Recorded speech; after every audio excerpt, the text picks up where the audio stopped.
Schadenfreude, joie maligne ou joie du malheur des autres. L'allemand est une des rares langues capables d'exprimer cette sensation en un seul mot, au point que les anglophones l'ont adopté tel quel dans leur vocabulaire.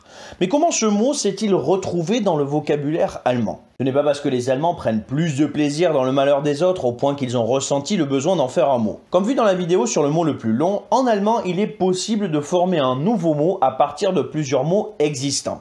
De ce fait, Schadenfreude est composé de Schaden, dégâts, et de Freude, joie, donc la joie des dégâts. Pour comprendre ces mots, il faut aller de droite à gauche, donc voir le mot final, puis aller vers le début. Il s'agit ici de la joie des dégâts et non pas des dégâts de la joie. Le domaine dans lequel cet outil linguistique est le plus utile, c'est la médecine. Les Allemands ne parlent pas de gynécologue, mais de Frauenarzt ou Frauenärztin, docteur pour femmes.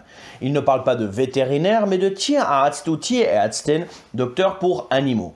Ils ne parlent pas d'ophtalmologiste, mais de Augenarzt ou Augenärztin, docteur pour les yeux. De ce fait, les mots composés vont décrire ce qu'ils signifient. Pour déterminer le genre d'un mot composé, on se sert du genre du dernier nom, quel que soit le genre des autres mots qui le composent.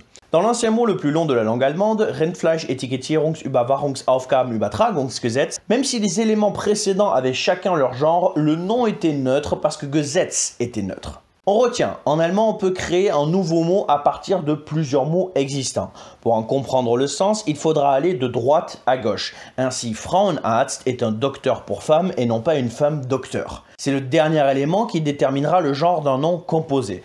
Frauenarzt est donc masculin, même si Frau est féminin. Bis morgen! Herbstmeister, c'est un nom composé aussi, qui veut dire champion d'automne. Donc si je dis Borussia Dortmund ist Herbstmeister, cela signifie le Borussia Dortmund est champion d'automne. Mais si je dis ça, c'est juste pour ajouter un exemple grammatical, hein.